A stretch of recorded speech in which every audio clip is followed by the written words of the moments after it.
Então, amados, a palavra de Deus é a melhor forma de Deus falar com a gente. Quando você lê a Bíblia nos lê.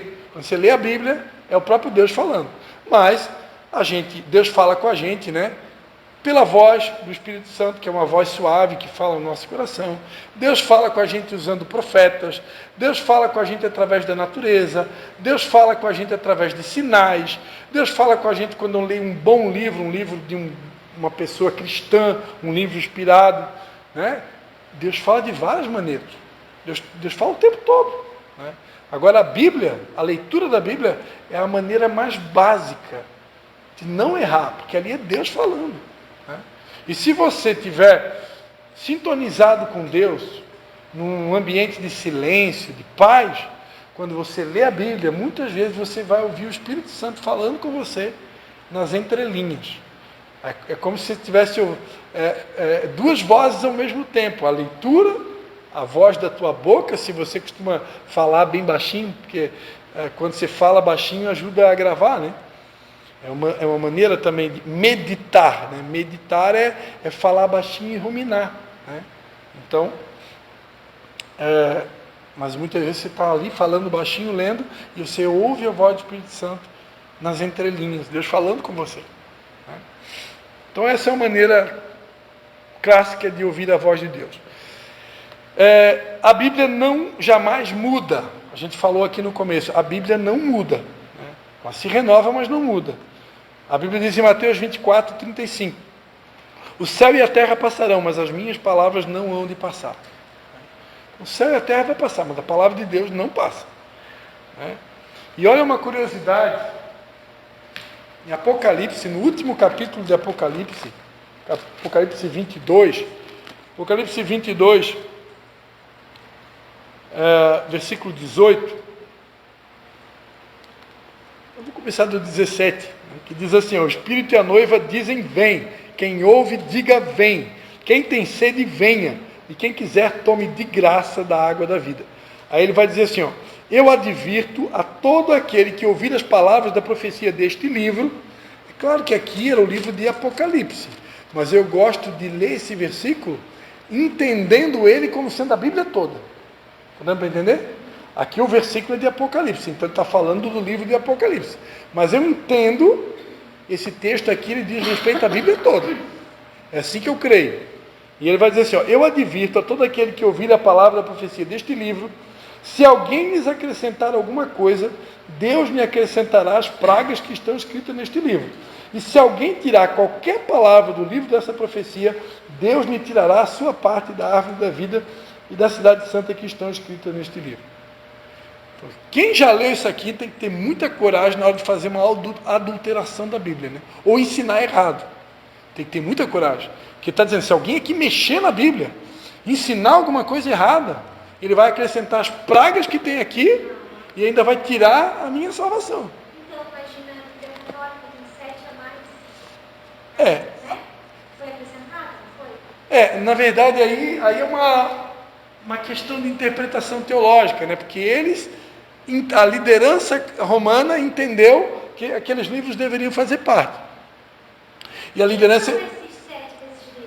Primeiro e segundo Macabeus, adições de Daniel, adições de Esther, Afrodite, Eclesiástico. Depois eu tenho ali a relação, se quiser eu posso passar. Agora, hoje já tem evangélicos que utilizam alguns desses livros como fonte histórica. Por exemplo, o Ministério Internacional da Restauração, eles comemoram todos os anos uma festa bíblica que é a festa de Hanukkah. Na Bíblia só tem um único versículo que fala sobre a festa da dedicação, que é a festa de Hanukkah, que Jesus Cristo participou dela. É o único versículo que está no Evangelho de João. Único. Mas Macabeus, que tem na Bíblia Católica, conta certinho sobre a história da festa de Hanukkah. Tem ali explicações mais detalhadas, entendeu? Então prova que ela é uma festa bíblica, tem um porquê, tem toda a história ali. Agora, se eu me recusar a ler o livro de Macabeus, eu não vou conhecer a história. A Bíblia de São João comemora esse... Sim. Todas as festas bíblicas. Festa de Páscoas, Pentecostes, Hanukkah, festa das trombetas, festa das primícias. São 5 festas, né, tradicionais, né? Tá, então vamos lá.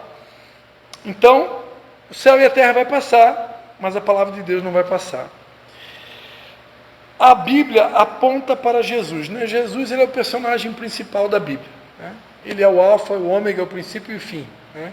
Então Jesus, ele é o centro do evangelho, ele é o personagem principal.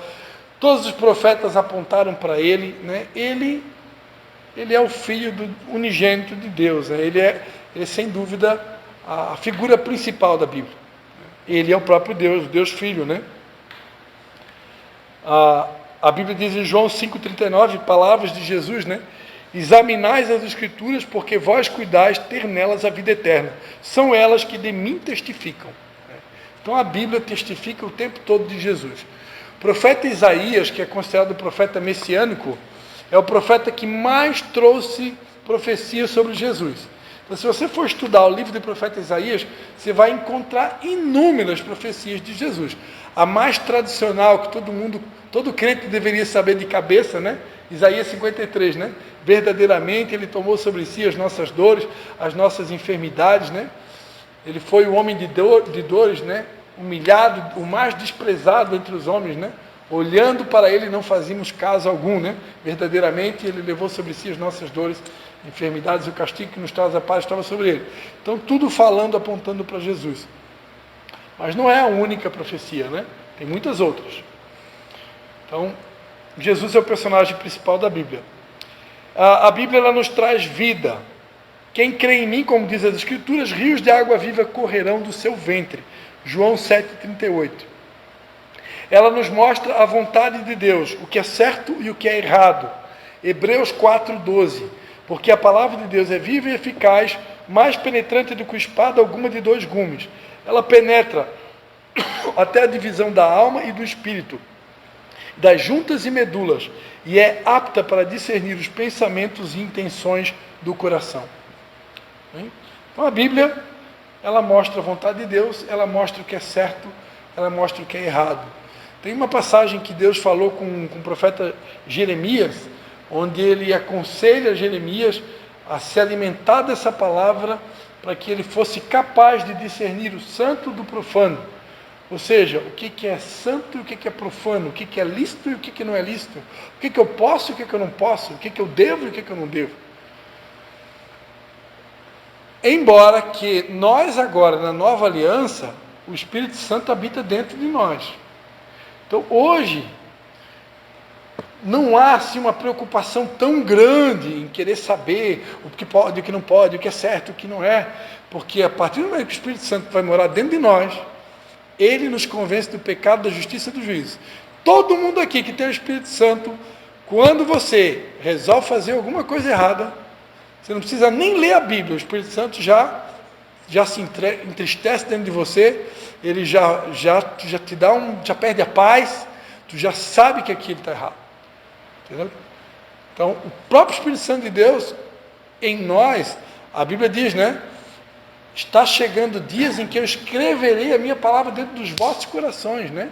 Vou tirar o coração de pedra, vou dar um coração de carne. Então, como que a Bíblia ia ser escrita dentro de nós? Pelo Espírito. O Espírito de Deus é o próprio Deus morando dentro de nós, né? E ele nos lembra de tudo que a gente aprendeu. Tudo que a gente aprendeu, ele lembra. Na hora de pisar no tomate, ei, mentira? Como assim? Como diz meu filho, como assim? Se os mentirosos não herdarão o reino do céu. Né? Então, ele lembra na hora. Né? Então, tu já, puxa o freio de mão. Mas, claro, o Espírito Santo vai lembrar aquilo que eu aprendi. Então, quanto mais eu aprendo, mais coisa tem para o Espírito Santo lembrar. Aí tem mais esse detalhe aí. Né? Aí a cobrança é maior. Né?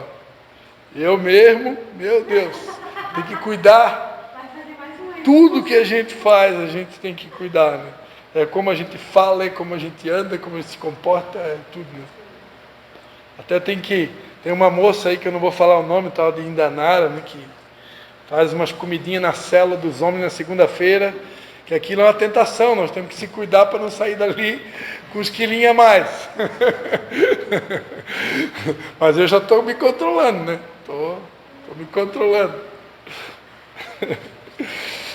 Aleluia. Então ela mostra o certo e do errado, né? Depois vocês vão ter uma tarefa de casa, tá, queridos, que é ler e meditar no Salmo 119. O Salmo 119, ele é o maior salmo da Bíblia. Ele é um salmo que o salmo inteirinho está falando da palavra de Deus.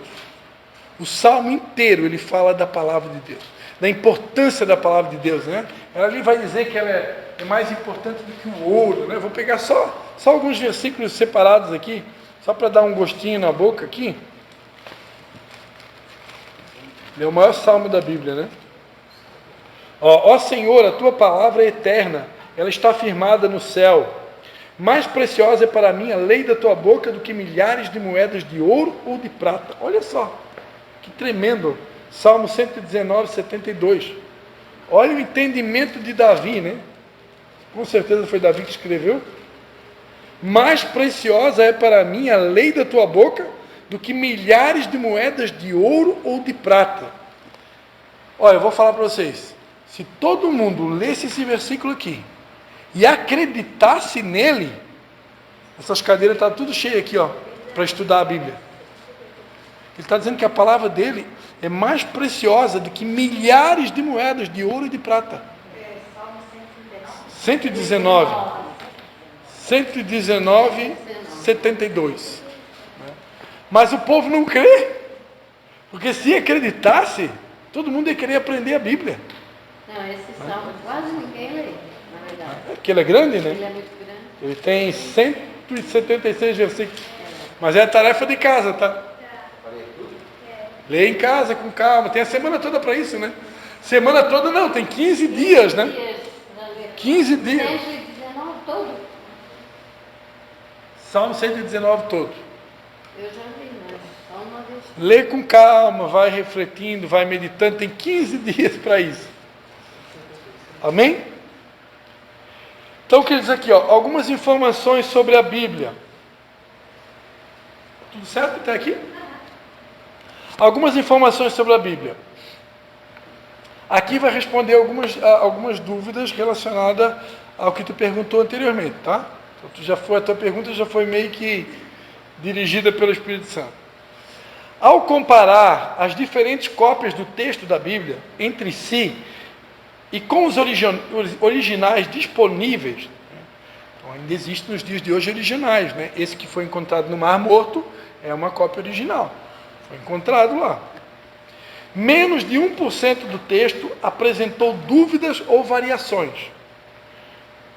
Comparando as diferentes cópias que já foram encontradas, menos de 1% apresentou variações. Olha só, perfeição, né? Isso prova que as cópias que foram encontradas têm realmente uma veracidade, que 1% teve algum tipo de variação.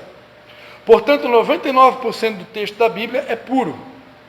Vale lembrar que o mesmo método, crítica textual, é usado para avaliar outros documentos históricos, como a Ilíada de Homero, por exemplo. Então, o que é essa crítica textual? Isso aqui são os escribas, doutores da lei, mestres, pesquisadores da Bíblia, que pegaram várias cópias diferentes e fizeram uma comparação entre elas e chegaram à conclusão que de todas as cópias deu ali uma variação de 1% de diferença. Entendeu? Isso não foi qualquer pessoa que fez. Eram críticos, teólogos, estudantes, né? O livro mais vendido do mundo é a Bíblia Sagrada, né? E tinha uma época, hoje eu não tenho essa informação atualizada, que o segundo livro mais vendido do mundo era o Peregrino. É um livro que foi escrito por John Bunyan, que era um grande avivalista, assim como Martin Lutero, assim como Finney, como Charles Spurgeon, né? E ele escreveu esse livro, O Peregrino, que virou um filme. Então você encontra na internet, tem o filme antigo, a primeira original, e agora eles fizeram mais atualizado. Se eu não me engano, estava na Netflix. Quem tiver curiosidade de ver, eu recomendo, bem bacana, O Peregrino. Quem quiser procurar na livraria evangélica, tem um livro também para ler. Mas o mais vendido é a Bíblia. Agora o segundo é Um Conto de Duas Cidades, de Charles Dickens. Olha só como é que é o nome? Um Conto de Duas Cidades, de Charles Dickens. Um Conto de Duas Cidades. Ó. Segundo, Está inserido agora. segundo livro mais vendido atualmente. Atualizando informações. Estima-se que foram... quando foi escrita essa apostila aqui, tá? Que já está um pouquinho desatualizado, né? Estima-se que foram vendidos 11 milhões de exemplares na versão integral. 12 milhões de Novos Testamentos e ainda 400 milhões de brochuras com extratos dos textos originais. Vou atualizar isso aqui hoje, já deve estar bem mais. Né? A divisão em capítulos foi... A divisão em capítulos, né? Porque antigamente não eram capítulos. Não tinha capítulo e versículo. Era tudo um livro corrido. Né? Por isso, quando você lê Isaías 53, que diz que Jesus não tinha parecer nem formosura, aí tem gente que pensa assim, Jesus então quer dizer que ele era feio, né? Não, Isaías 53 é uma continuação do 52. Se você for ler o 52 e 53, você vai ver que é uma continuação, você vai ver que aquele texto ali está falando da via crucis de Jesus. O profeta Isaías, ele está falando do que aconteceria com ele no processo de crucificação. Então, durante o processo de crucificação, ele ficou sem parecer e sem formosura. Por quê? Porque ele foi muito maltratado. Ele apanhou um monte. A Bíblia diz que ele foi esmagado pelas nossas transgressões. Ele foi moído pelas nossas transgressões. Então, imagina o que ele sofreu. Ele ficou desconfigurado. Então, Jesus ficou com uma aparência horrível. Ele apanhou muito, ele sofreu muito. Mas ele não era assim. Eu achava que ele era de aparência tão bonita, eu levei para esse lado, para não chamar a atenção de mulheres. Mas por isso, sabe? Sim, não foi feito bonito, como hoje é nos filmes, para as mulheres não sentirem interesse nele, fisicamente falando. Eu achava que era isso. Embora que naquela época, né, era bem diferente de hoje, né? As mulheres, para começar, as mulheres judias até os dias de hoje, elas se vestem, elas se tapam toda, né? Só aparece só o olho, não vê mais nada, né? E os homens também usavam aquelas vestes compridas, usavam aqueles como é que chama, o talite, né, na cabeça para orar, né? O judeu usava sempre aquele talite na cabeça. Então eles ficavam tudo meio coberto, né? Tinha muita... sempre andavam a maior parte do tempo. A vaidade na época acho que era roupas e joias, né, pastor? Para quem tinha, né? Sim. Mas enfim, mas também não há base teológica para acreditar que ele tinha olho claro, que ele tinha esse aspecto desse quadro que foi criado, né? Provavelmente isso não tem base teológica para isso. Então vamos lá, a divisão em capítulos foi introduzida pelo professor universitário parisiense, né, de Paris, Stephen Langton, em 1227. Foi no ano de 1227 que a Bíblia começou a ter capítulo e versículo. Foi uma maneira que criaram para poder ficar mais fácil de ler, né? Até então não existia. Que viria a ser eleito o bispo de Cantuária, pouco tempo depois. A divisão em versículos foi introduzida em 1551. Em capítulos, 1227. Em versículos, só em 1551. Pelo impressor parisiense Robert Stephanus. Ambas as divisões tinham por objetivo facilitar a consulta e as citações bíblicas, e foi aceita por todos, incluindo os judeus.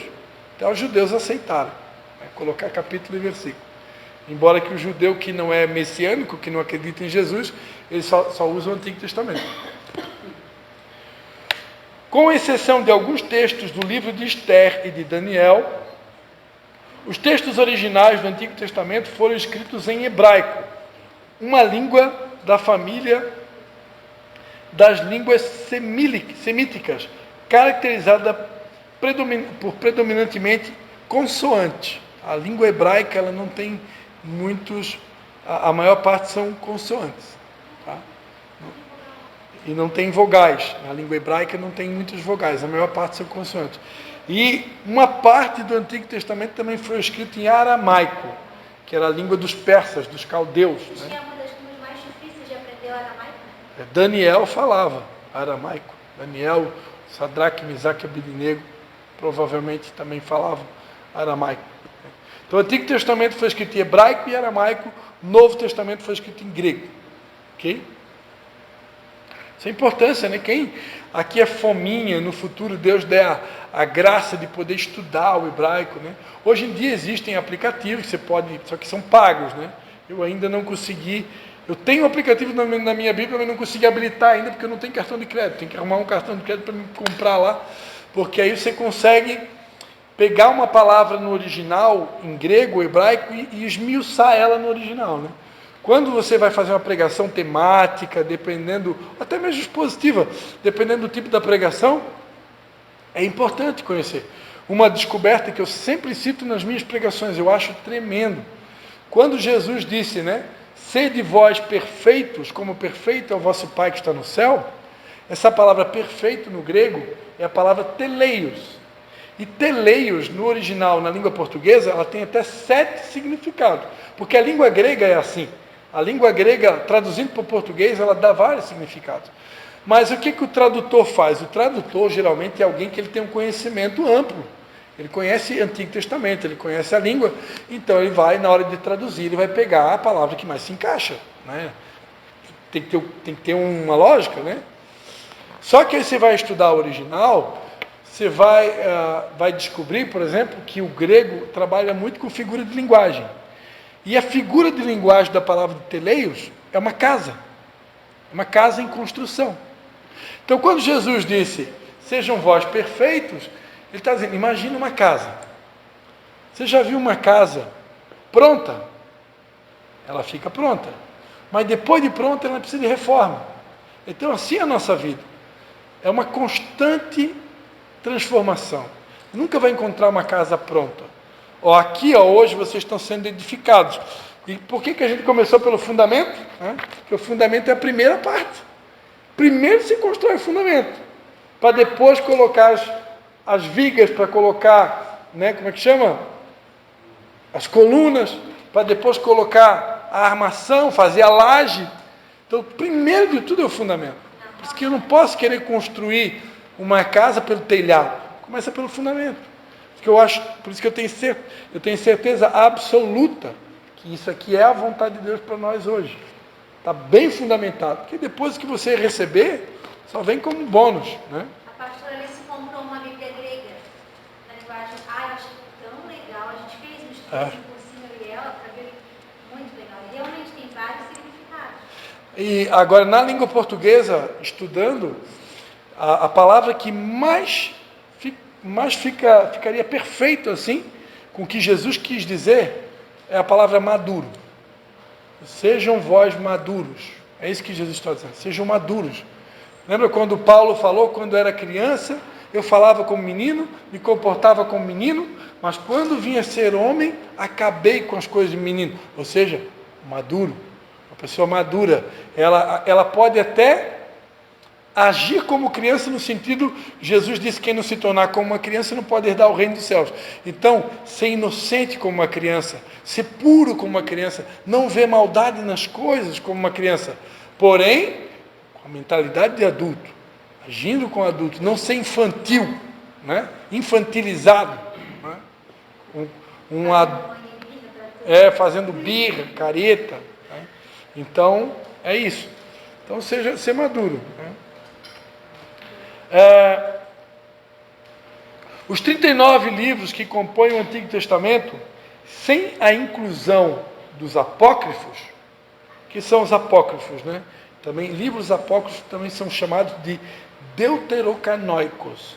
Então, deuterocanôicos e apócrifos é a mesma coisa. O que significa deuterocanônicos? É que ele não é canônico, ou seja, ele não pertence ao cânon sagrado, né? Deixa eu abrir aqui para vocês, eu vou achar aqui rapidinho.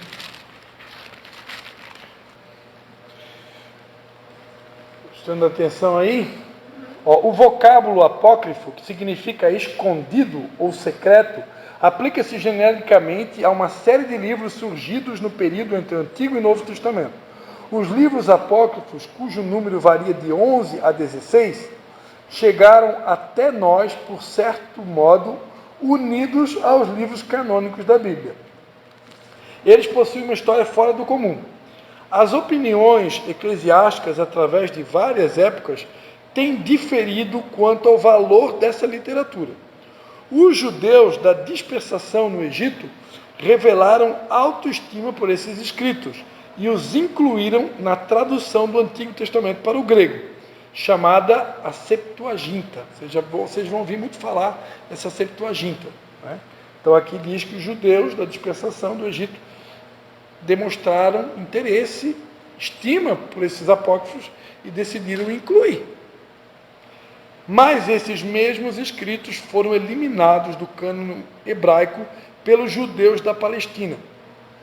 A Igreja Católica Romana, no Concílio de Trento, em 1546, na cidade de Trento, na Itália, considerou canônicos 11 desses livros que apareceram nas edições católicas das Escrituras.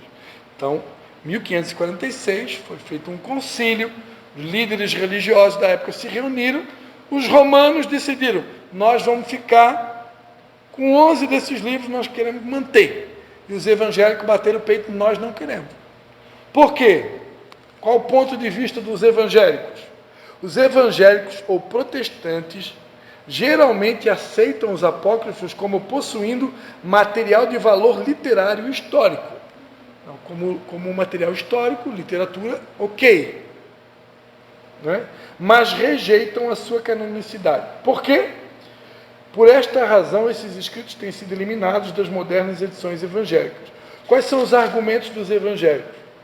Primeiro, nunca foram citados por Jesus, e duvida-se que os apóstolos tenham feito citação deles.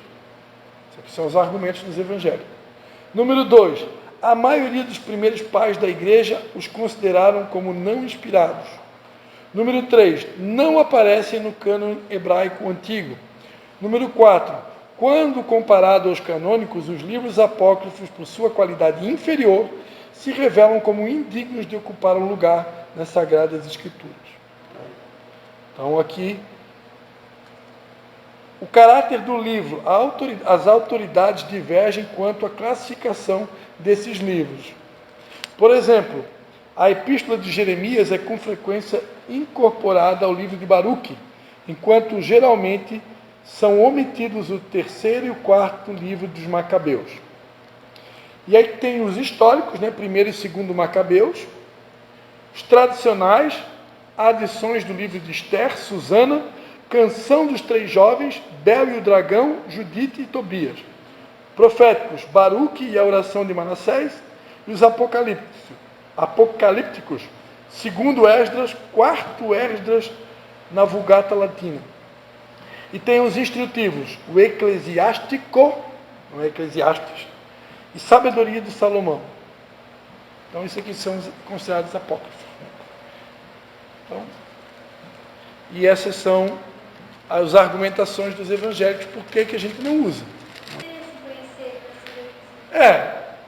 A título por histórico, conhecimento histórico é interessante, né? Os católicos dizem que esses livros apócrifos, eles são livros particulares, que eram para ser lidos... Não, eles consideram canônicos, eles consideram como sendo inspirados também. Porque como eles consideram inspirados, eles quiseram manter, entendeu? Mas os evangélicos, por esses argumentos que eu te falei, sentiram que a qualidade era inferior, né? Jesus não citou, os apóstolos não citaram, né? E esses argumentos chegaram à conclusão que não valia a pena manter. Mas não desprezam eles como material histórico. Né? Como eu citei para vocês de Macabeus, né? Então eu posso utilizar. Eu sou um pesquisador, eu posso estudar esses livros como material histórico, mas não considerá-los como inspirados. Entendeu? Senão pode dar um nó na tua cabeça. E aí eu vou dizer, nós já temos 66 livros, né? Já é bastante coisa, né? Já tem bastante material.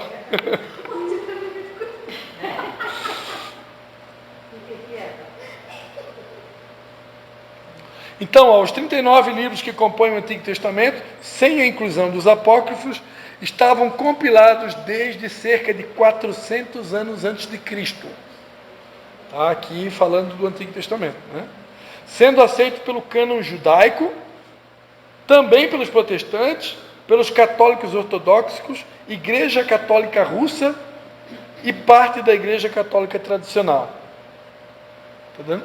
Prestar atenção?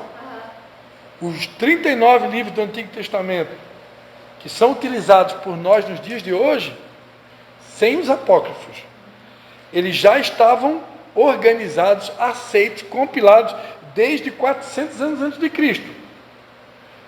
Aceito no cânon judaico, pelos protestantes, pelos católicos ortodoxos, Igreja Católica Russa e parte da Igreja Católica Tradicional. Foi só no ano... Você não é romana? Sim, a romana. Só no ano de 1500 e pouco, no Concílio de Trento, que eles decidiram mudar. Mas os evangélicos permaneceram. Ô, pastor, nós somos, uma dúvida que nós somos católicos, apostólicos, protestantes ou não? Porque tem católico... A palavra católico significa universal. Pois é, daí nós Então, somos universal todos nós somos. Então nós somos católicos, protestantes, é isso? Poderia dizer que sim, porque universal todos nós somos, né? A fé, e todos nós somos, na verdade, somos cristãos, né? Agora, somos apostólicos também, porque nós cremos que a igreja ela é apostólica, ela é firmada, fundamentada na fé dos apóstolos e profetas, está escrito em Efésios. Então a igreja ela é apostólica, mas só que nós não somos romanos, por quê? Porque nós não seguimos a igreja de Roma, né? Que seria, nós viemos de uma linha que protestou, né? As indulgências, principalmente, que foram contestadas por Martinho Lutero, né? Comprar lugarzinho no céu, né? Missa de sétimo dia, e uma série de outras coisas, de práticas que não têm fundamentação bíblica, né? Extrema unção, né? Eu vou ungir o morto, ungir o cara que está doente, não, eu vou ungir para ele curar, para ser curado, não para despedir do cara, né? Então, a ascensão de Maria, né? A Bíblia diz que ninguém subiu ao céu, senão que desceu do céu. O Léo leu esse texto na Bíblia ontem, né? Então, o único que subiu, que desceu, Jesus. Então, não tem base doutrinária para dizer que Maria sumiu. Não tem nenhum lugar na Bíblia isso. E aí, mais uma série de coisas, né? Batizar criança, né? Jesus disse, deixar vir a mim os pequeninos, porque dos tais é o reino do céu. Não faz sentido batizar um bebê, uma criança.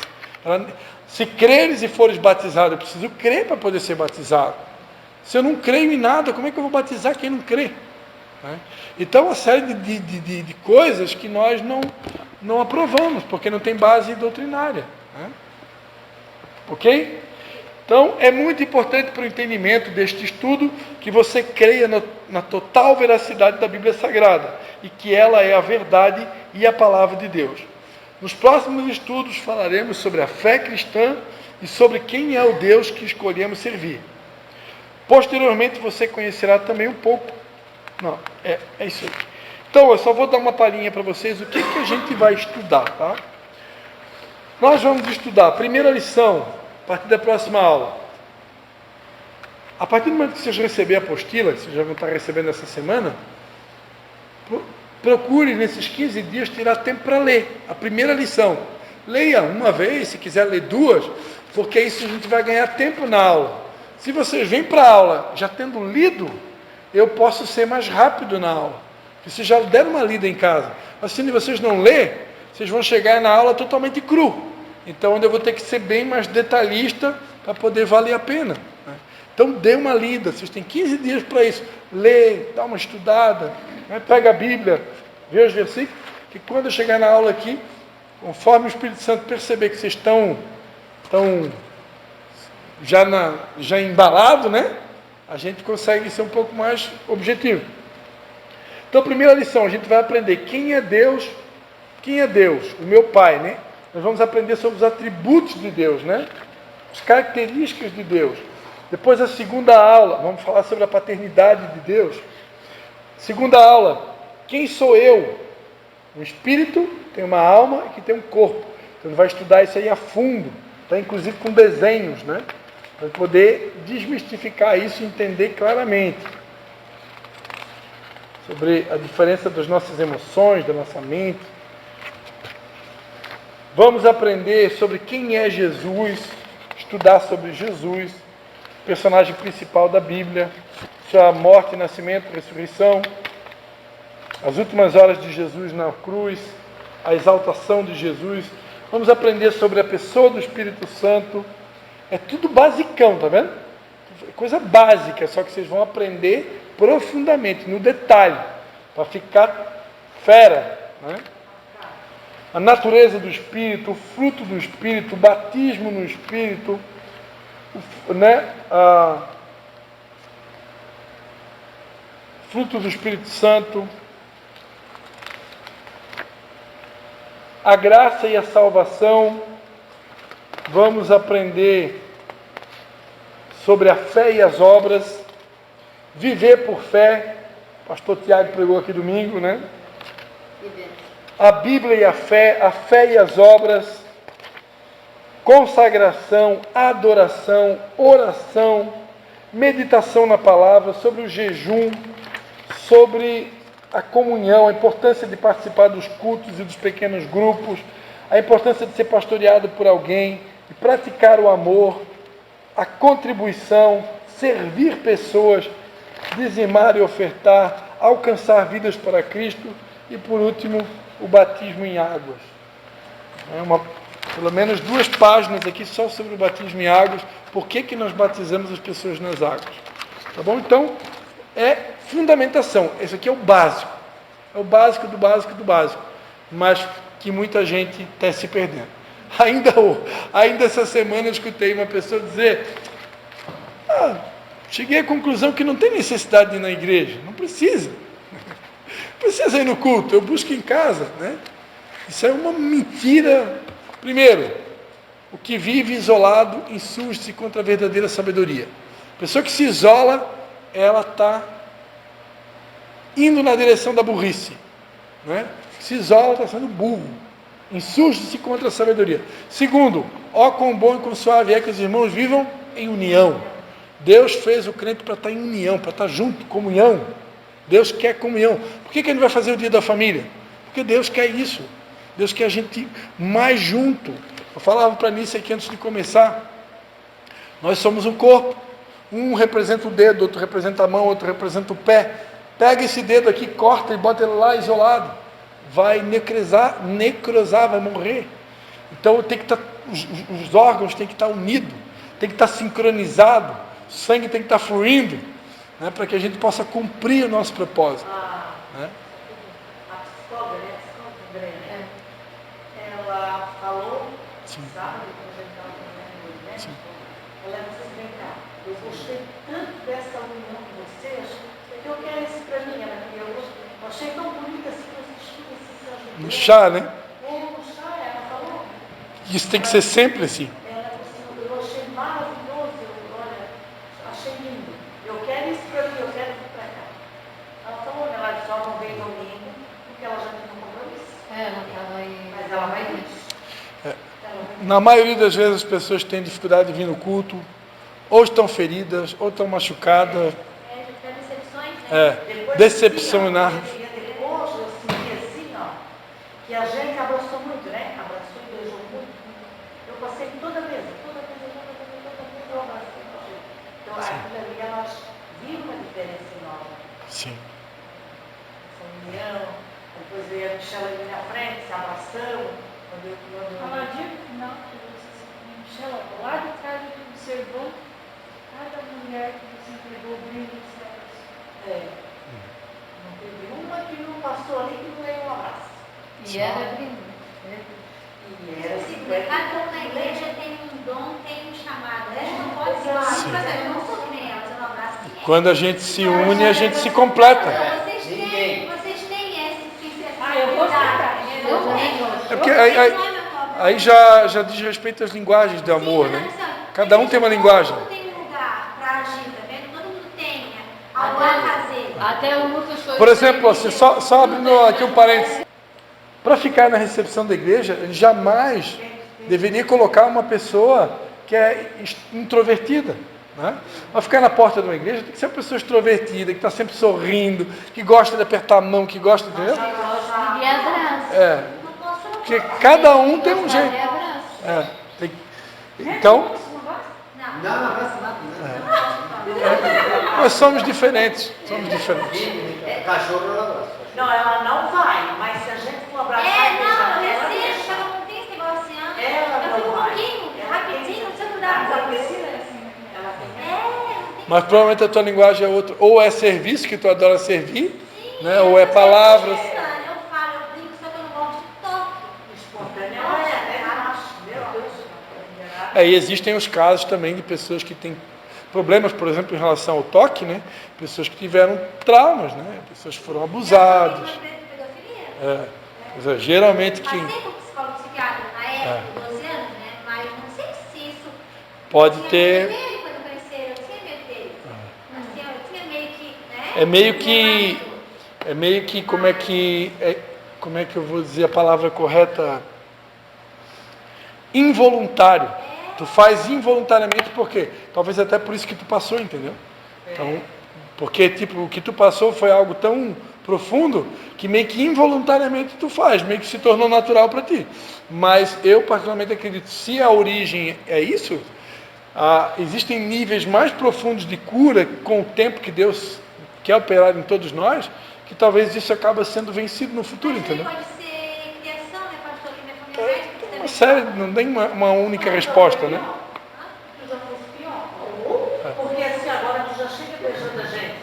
Principalmente nós epidemias. Sim, antes era... E antes não, só cumprimentava assim. Mas vamos ficar de pé? Por hoje é isso, por hoje é o suficiente. Essa é Vamos ler o Salmo 119. tarefa de casa, Salmo 119. Eu já faço o resumo, né?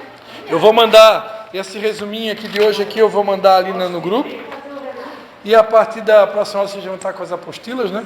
Antes ainda, para poder ler em casa. Isso, pois é. Alguém tem alguma dúvida? Quer perguntar alguma coisa? Quer falar alguma coisa? O Lucas, campeão no segundo. Rafael, o cara vai dormindo.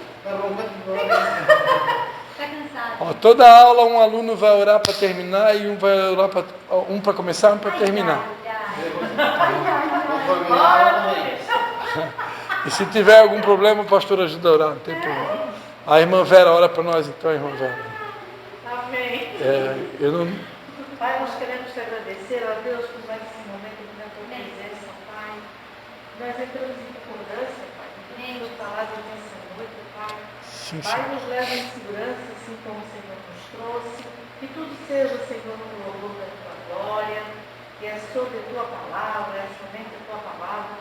Nós vemos aqui, ó Pai, para aprender mais e mais da tua palavra. Nós queremos se aperfeiçoar, queremos se intimidar mais com o Senhor e aprender verdadeiramente que é a sua palavra. Desde já, Pai, nós oramos e agradecemos. Em nome do teu Filho Jesus, amém. Amém, Senhor Jesus. Muito obrigado. Amém. Deus abençoe. Deus abençoe vocês. Amém.